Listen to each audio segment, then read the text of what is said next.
Alexandre Dubé. Aussi véridique et authentique que son information. J'ai une question pour vous deux. Benoît Dutrisac. Je suis là pour aider. Qu'est-ce qu'ils veulent, Mario? Mario Dumont. Une réduction de la tâche puis une augmentation de salaire. Ben, c'est cave. C'est des crapus. C'est cave dire ça. Ils ont tellement tout. Non, ils ont déjà eu plus. La rencontre Dutrisac-Dumont. Fais un petit effort. On connaît maintenant l'ampleur du déficit du dernier budget de Chrystia Freeland, légèrement sous la barre des 40 milliards de dollars. Beaucoup de comptabilité créative et on va aller chercher davantage d'argent dans vos poches en taxant beaucoup plus vos gains en capitaux. Benoît, Mario, bonjour à vous deux. Bonjour. Hello. Mario, quelle est ton analyse? Est-ce que c'est un bon budget? Ben, c'est un budget, c'est-à-dire que c'est politique. C'est drôle parce que ce matin, c'est plus le NPD là, qui célèbre sur les réseaux sociaux que les libéraux la fierté du budget.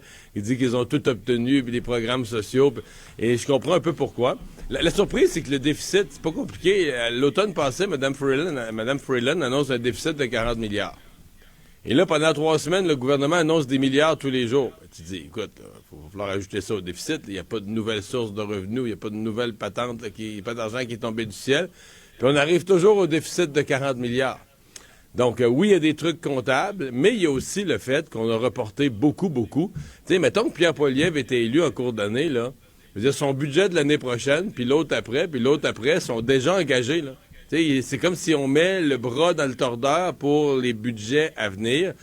Et ça, tu dis, OK, non seulement on fait des gros déficits, mais disons, de façon structurelle, on implante dans les futurs budgets du Canada des systèmes ou des programmes de dépenses extrêmement coûteux et pour longtemps. Pour le reste, cette notion de faire payer sur les gains en capital, on comprend que c'est pour quand même des gros gains en capital, en haut de 250 000. Ça va frapper qui? Ça va frapper des gens qui vendent une résidence secondaire, un chalet ou autre. Et c'est pas vrai que c'est tous des millionnaires, Mario. Moi, c'est ça le point. Ça, c'est vrai. Tu sais, quand on s'attaque aux ultra-riches, c'est pas vrai. Non, tu peux avoir que des gens qui se sont achetés il y a longtemps un chalet à 100 000 $, un petit chalet qui coûtait rien à l'époque, puis aujourd'hui, en vaut 600 000. Et qui ont prévu que ce serait leur fonds de pension, puis là, On s'attaque aux baby boomers, là. T'sais, on demande aux baby boomers de livrer, puis en même temps, c'est la génération qui a payé des maisons vraiment pas chères, qui se ramasse aujourd'hui avec des trucs qui valent 5, 6, 7, 800 000, que les jeunes peuvent pas se payer. Il y a une balance là-dedans, je trouve, là, quand même. Mais le 19 milliards pour les logements, on va voir si ça va servir, si on va être capable de fournir à la demande de Justin. Ça fait pas penser comme aux 2 milliards d'arbres qui étaient censés planter en 2019? Ils sont où ces arbres-là? Il est là-dessus, là. Il faudrait calculer. Je suis pas sûr que ça soit rentabilisé. Hey, l'autre affaire qui est drôle dans le journal, là, ce que je sais pas de le remarquer, mais lutter contre les menaces étrangères, on parle de 655 millions additionnels au Service canadien du renseignement de sécurité. Tu sais, un service auquel ils croient pas, là? Tu sais, le service qui fait des rapports, puis dit, ben non, ça se peut pas, là, c'est pas vrai qu'il y a ingérence étrangère, puis la Chine se mêle de nos élections, c'est pas vrai, ça, c'est correct. On va leur donner plus d'argent. Je sais pas.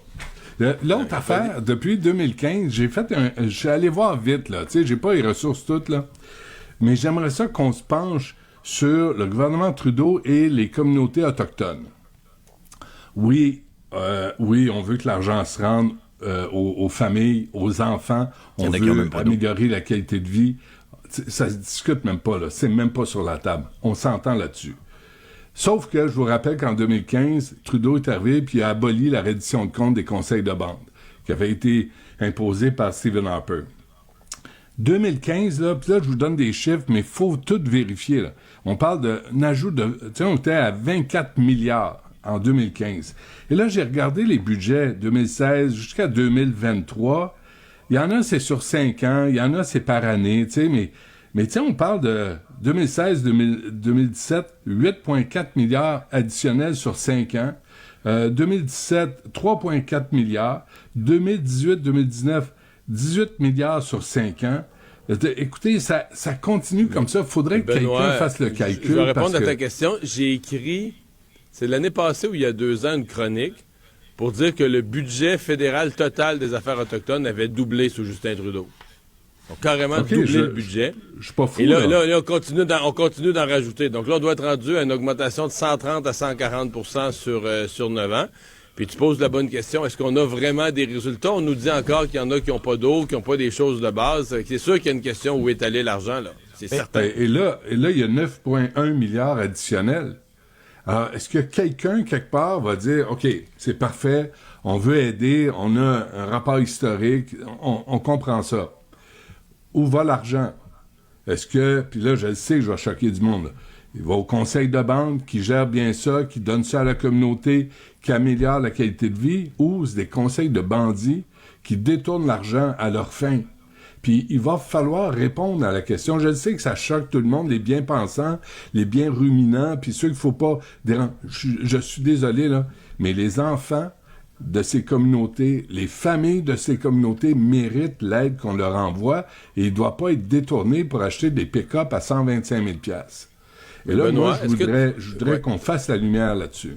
Benoît, est-ce que tu te souviens pourquoi Stephen Harper avait mis cette politique de transparence, d'obligation de divulgation d'où allait l'argent? Est-ce que tu te souviens du point de départ? Parce qu'il y avait un chef d'une nation, si je ne me trompe pas, c'était en Nouvelle-Écosse, qui s'était payé un salaire de 950 000 puis il gérait une communauté à peu près de 1000 personnes. Ouais. 12-1300 personnes, là. Et dans les prairies, je me souviens d'avoir lu un article d'une femme qui avait mangé une volée parce qu'elle avait dénoncé son propre frère qui détournait de l'argent dans une communauté autochtone. Alors là, tu dis, on veut aider, il faut que l'argent se rende, et aux gens qui en ont besoin. Là, il est temps qu'on fasse la lumière. Je dis pas de couper, je dis pas d'enlever un sou, là. Je dis juste, vérifier où va l'argent, assurons-nous que ça va aux gens à qui c'est destiné. Mario, quand tu dis assurons-nous, Benoît, c'est paternaliste. Assurons-nous. Non, tout le monde, paternaliste. Là, le gouvernement fédéral n'a pas... faut faire confiance aux communautés. Okay. On n'a pas à vérifier où va notre argent. Mais c'est ça que Justin Trudeau a dit. Que les communautés s'assurent que l'argent se rend bien aux communautés. Bon, c'est déjà mieux. Merci. Mario, écoute, quand on regarde... On est trop proche de l'UQAM, Mario. C'est en train de déteindre sur nous autres. Attention. Oui, je sais bien, mais là... Laisse-toi pas influencer. Mais Mario, quand on regarde l'horizon, là, on n'a pas de retour à l'équilibre budgétaire, puis il y a une image très, très forte qui va parler aux gens, je pense, sur la TPS qu'on paye sur chaque achat. Ouais. La TPS qu'on paye présentement ne nous paye plus. Toute la TPS, je parle de toute la TPS, là, sur 365 jours de toute la population du Canada, 54 ne nous paye milliards, plus. Hein? 54, exactement. Ça ne nous paye plus aucun service, aucune construction d'infrastructure, de rien.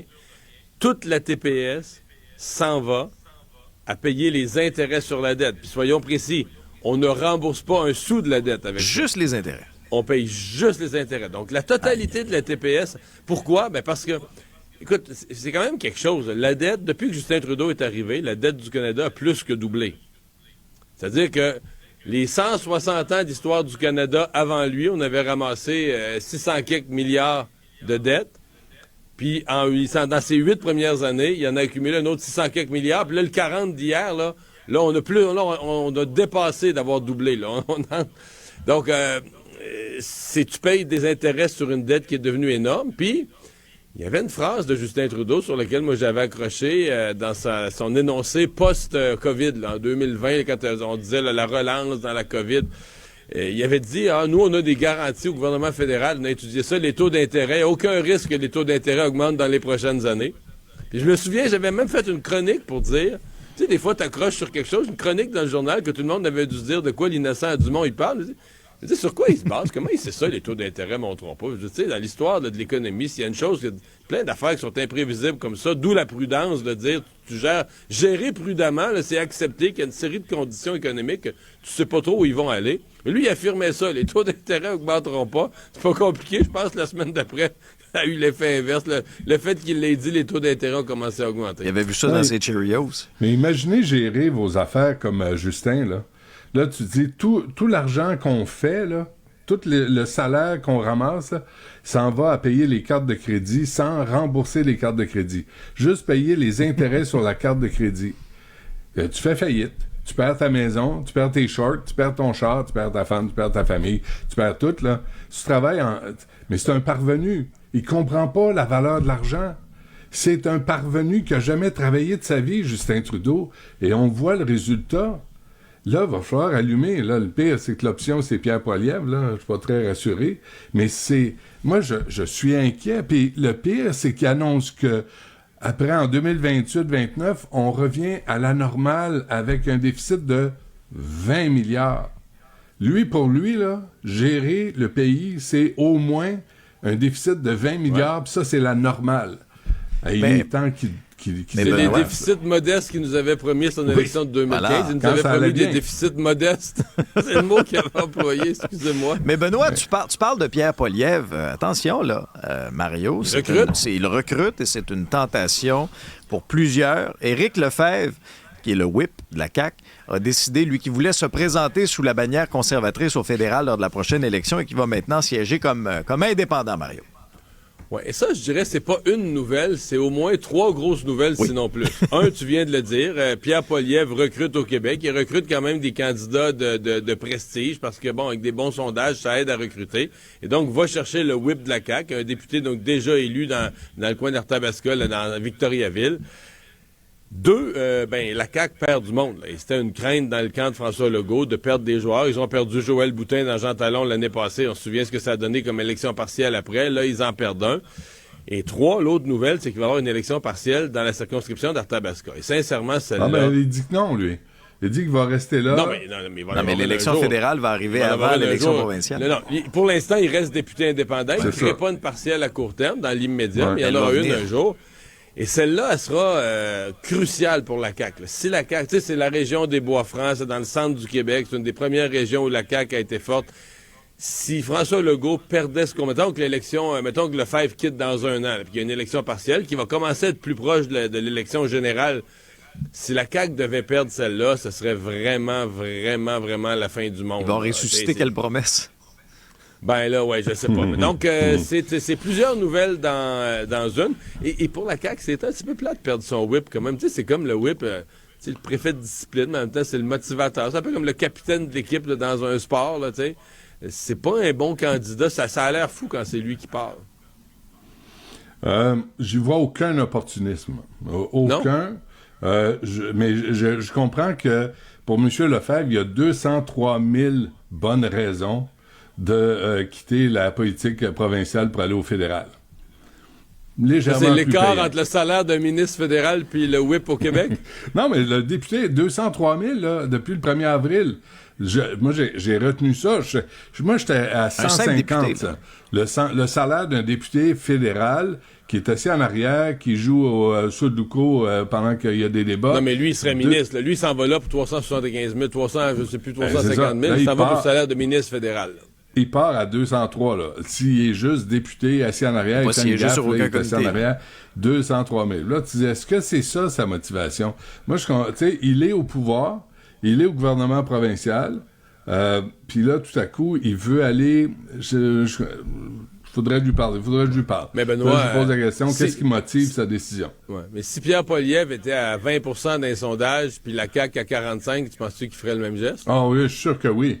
Oui, par conviction personnelle. C'est comme, okay, par conviction politique, certains. C'est ça. Tu me rassures. Tu me rassures. Benoît, une action collective qui vise 16 fabricants d'opioïdes. On a beaucoup parlé de la crise des opioïdes, de la dépendance que ça entraîne. C'est dans le devoir aujourd'hui. Je pensais à Mathis Boivin. J'avais reçu son père, là, 15 ans, qui est mort de l'Oxycontin, qui s'est fait refiler une cochonnerie.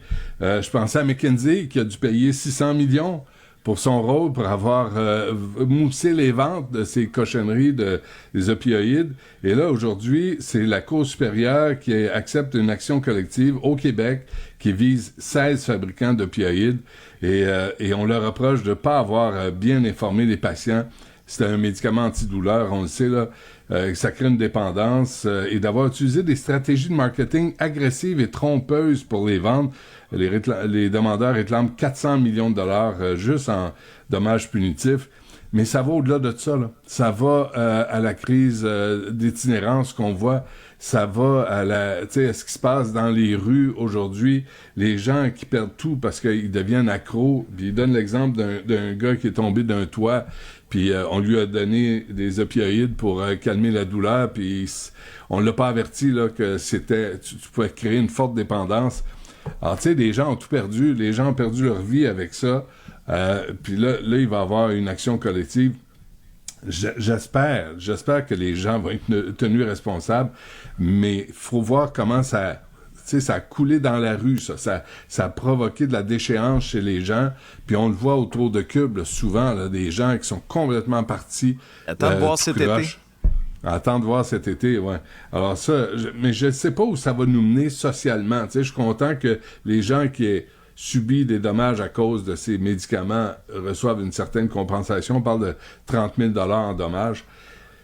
Mais l'étape suivante, là, ça veut dire quoi? Est-ce qu'on va moins donner des opioïdes aux gens qui sont atteints, qui sont malades ou qui sortent d'une opération douloureuse? Est-ce qu'on va mieux gérer la distribution, les vols d'opioïdes? Et il va falloir qu'on fasse le point, mais ça veut dire que Lionel Carman doit s'en mêler, puis ça, je compte pas là-dessus. Mario? Mais dans le cas de la vraie crise des opioïdes, avec les morts dans la rue, là, c'est un autre problème quand même. Là. C'est l'importation, semble-t-il, surtout de la Chine, de scrap qui est de plus en plus inséré dans des laboratoires clandestins, insérés un peu à la va comme je te pousse par des gens qui n'ont pas les habiletés les chimiques, les connaissances là, pour voir même dans une petite pilule quand tu la fabriques, là, quelle est la dose qui serait la dose qui serait hallucinogène, mais laquelle ça deviendrait mortelle. Et moi, j'en ai connu des gens qui ont perdu un fils cet été, 27 ans, il a consommé seul dans sa chambre. C'est pas un gros consommateur, il était même pas si connu pour faire de quelqu'un qui avait une vie active. Mais bon, cet été, il a consommé une fois de trop dans sa chambre tout seul. Puis il était en arrêt respiratoire, puis ils l'ont retrouvé mort le lendemain. Il n'y avait personne à la maison, il était tout seul dans la maison, ils l'ont retrouvé mort le lendemain. La même histoire que Mathis. Je comprends pas que les jeunes se donnent pas, qu'il n'y ait pas plus peur d'acheter n'importe quelle cochonnerie sur la rue. Il y a un point qui m'échappe quand tu vois des milliers de morts. Là. Ouais. Mais quand j'avais reçu le père de Mathis Boivin, là, j'avais dit, savez-vous quoi, on va se rasseoir avec Lionel Carman, puis on va organiser une campagne pour sensibiliser les jeunes, pour leur dire, si t'achètes ça, ça veut pas dire que c'est ce que tu vas avoir. Il y a bien de la cochonnerie, il y a des bandits qui ça gêne pas, là, on va t'empoisonner, puis c'est du moins que tu payes, tu sais, et Lionel Carman a toujours refusé. Et pourtant, Benoît, ça, c'est un discours qui est porteur. Tu sais, un père, là, le cœur brisé qui raconte là, qu'il a perdu son fils. Là. Moi, je me souviens, j'avais écouté ton entrevue. Ça, c'est un message percutant. Carman ça me semble ça savoir. marche. Mais c'est ça la politique. C'est là où, à un moment donné, tu te dis, voyons, mais qu'est-ce que tu as à faire de tes journées de si important et t'es pas capable de t'asseoir 1 heure avec un père qui vient de perdre son gars à une cochonnerie. Puis en plus, il m'avait dit qu'il en avait 3-4 dans son portefeuille. Il avait compté en donner à ses amis pour faire un party. Tu sais, t'es jeune, t'expérimentes des affaires, bonnes ou mauvaises, on le sait bien. Puis Carman ne peut pas sortir de son bureau puis dire, oui, je veux pas qu'il vienne à Cube, je veux qu'il fasse ça avec M. Boivin. Pas capable, il n'y a pas la décence de faire ça. C'est comme Jolin Barrette, pas la décence de s'asseoir avec Amélie Lemieux, là, qui va perdre ses prestations de l'IVAC en octobre, parce qu'on lui dit, t'as perdu tes 2 filles, Nora et Romy, assassinés par leur père, puis elle veut juste parler à Jolin Barrette 1 heure. Il n'y a pas 1 heure dans sa journée. Tu sais, quand tu deviens tellement big dans ta tête, là, que tu perds la connexion avec les gens, puis tu perds le bien que tu pourrais faire à des gens qui souffrent vraiment. Alors, Madame Lemieux, elle, on lui dit, après 3 ans, ton deuil, c'est fini, démerde-toi, va-t'en sur le BS.